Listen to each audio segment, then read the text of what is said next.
For the price though of what that costs, for an £8 gasket, and it is the best modification you can do to your bike, just to give you that little bit more speed.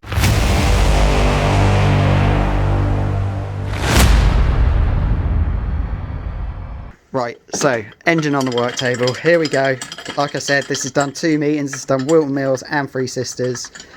Ran really well. Three Sisters felt quick, felt strong, but I was having the traditional. You guys racing pit bike superboats will know when you're in 4th gear, it gives that where it feels like starting to slip out of gear a bit. So, be interesting to see what the do we call them dog legs are called, Sean? Engagement dogs. Yeah, engagement dogs. They've traditionally wear really bad on these engines.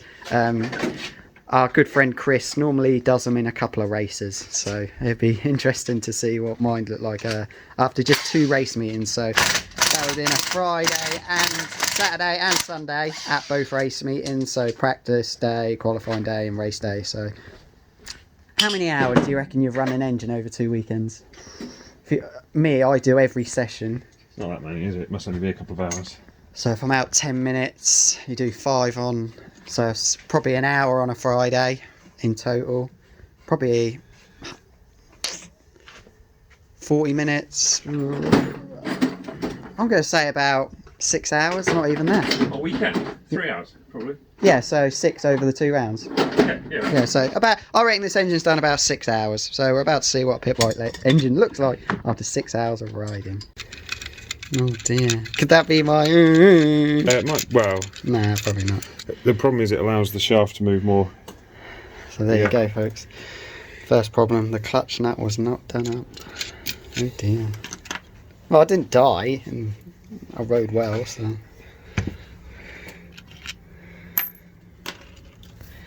See, even the basket on here has a little bit. Yeah, it's not too bad. That's pretty standard for these.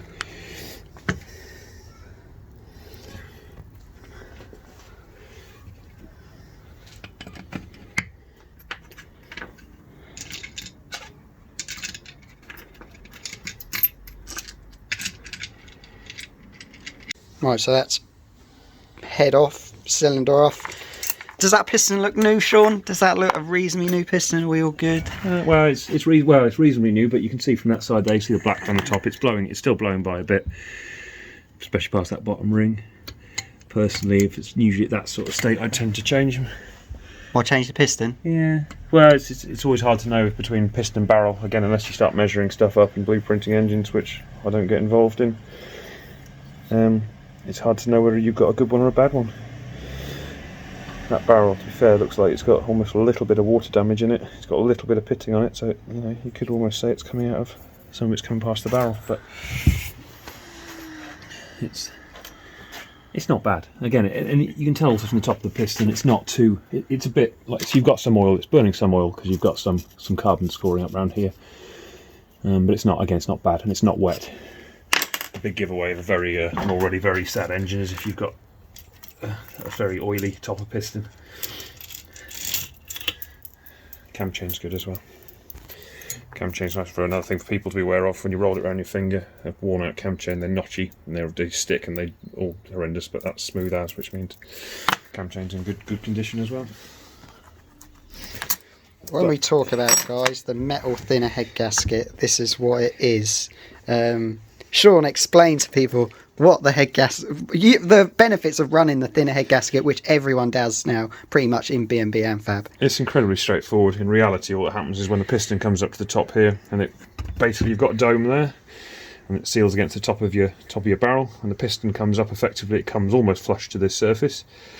When you've got a thicker head gasket, all it basically means is that the amount of fuel that's being compressed is being compressed into a larger space, which basically just means you're compressing it slightly less, and all that happens when you put a thin head gasket on it, you just increase the compression, because effectively you're trying to squish it all into I'll get it on the right way around.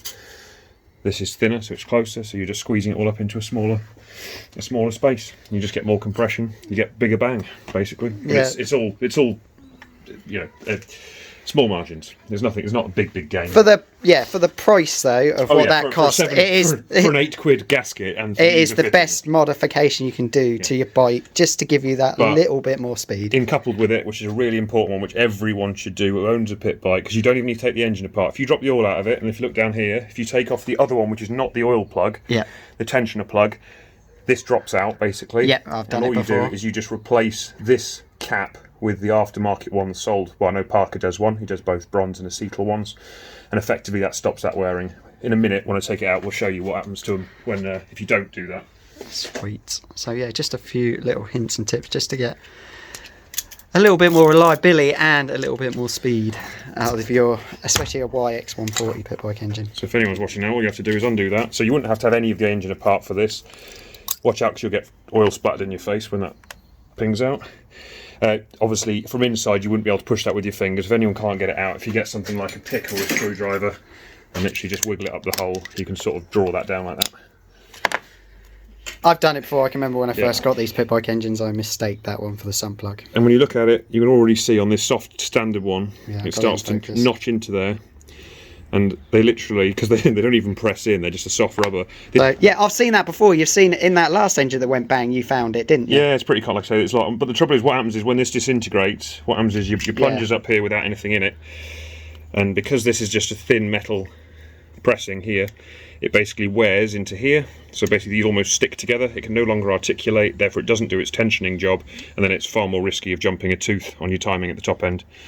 And with the thin head gaskets, when the cam chain runs a little bit slacker, you've got to be really careful of that. So the ones you upgrade with, they're just stronger, or just... Yeah, it's just a tougher material. It basically, all that happens, it's just designed to wear against something. So they literally, you'll put it on there, press it in.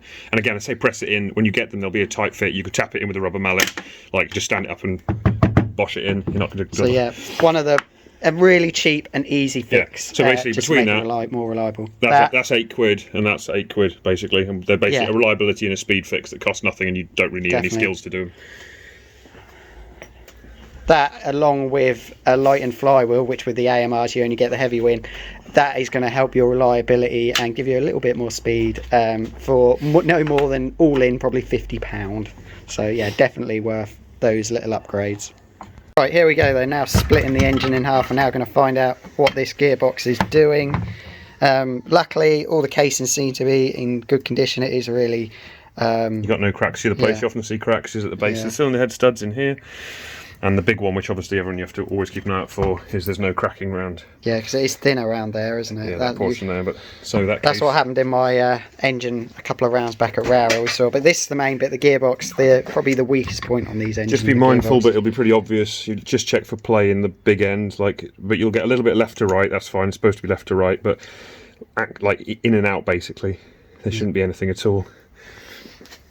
So we have now, so the weakest point, especially the third gears on these, they are proper made of chocolate.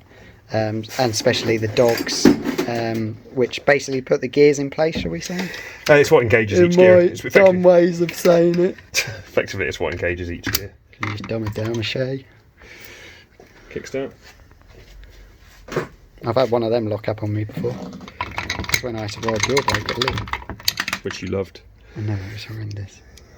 How are we looking at? Have I mangled it too much? No, it's not too bad. The common fourth gear dogs, so the engagement dogs we're talking about are these basically the pegs and holes. On fourth gear, you never see anything first and second gear. No, because you don't really use them. Well, that engagement there, that is going into first gear.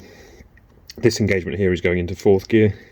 And basically you just get increased rounding on the externals, and you get roundings on the internals. And as soon as you get much more than probably only about 0.5 mil on each of those, and it gets worse and worse, and basically what happens is they start to kick out and push themselves apart.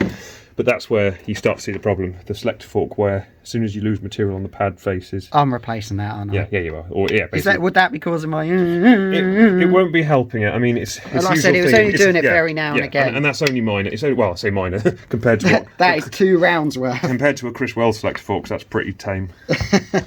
Yeah, and Chris does it after 2 races, not 2 rounds. Sorry, Chris.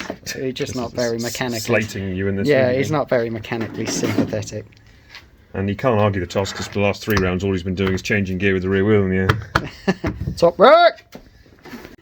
So this was the bit I was most worried about. Was like, we call it the dog teeth. These are what put the gear. Yeah, so the engagement teeth on the gears are these, and then the select forks themselves. So they wear really, really quickly on pit bikes. The simple thing is this: whenever you have a bike that starts to do that jumping out of gear, in all honesty, I know it can be a pain, but the best thing to do is at that point get the engine looked at. You would have thought they would have done a upgraded, stronger version of these, wouldn't you? It's more complicated than that. So there is a race version of this fork which has a third pad in the middle, but it doesn't really make a lot of difference. It's just the inherent nature of flexibility of the shafts, the flexibility in the crankcases, all the tolerances, the fact that it's a floating style gearbox where everything's not now, dated.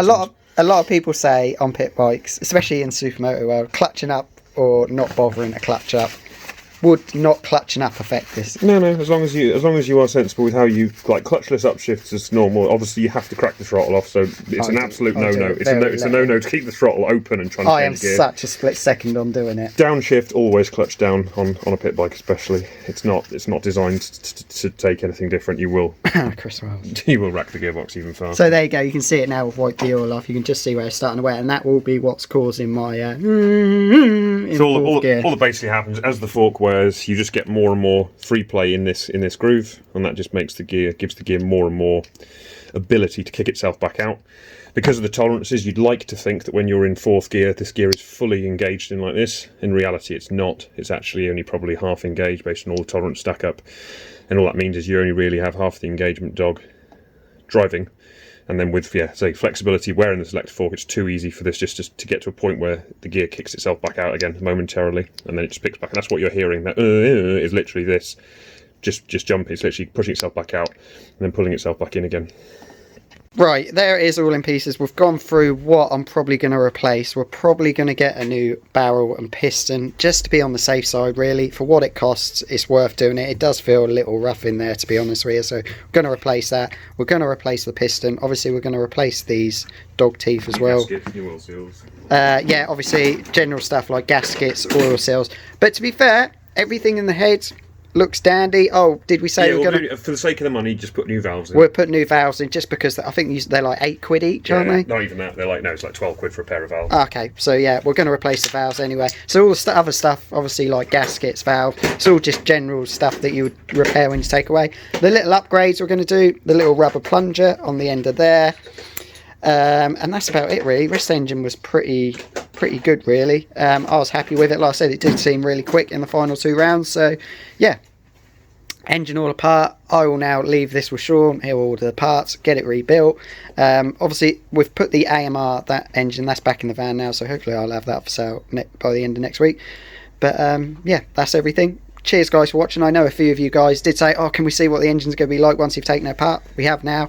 Yeah, and not too much needs doing. It's probably going to be, with the parts, it's probably going to come to about, I don't know, about 100 quid? Yeah, 100 quid with parts. That's a bargain, and we're going to have hopefully a top-notch engine for next season. So cheers guys for watching. If you haven't already, usual stuff, like and subscribe. See you later guys, bye.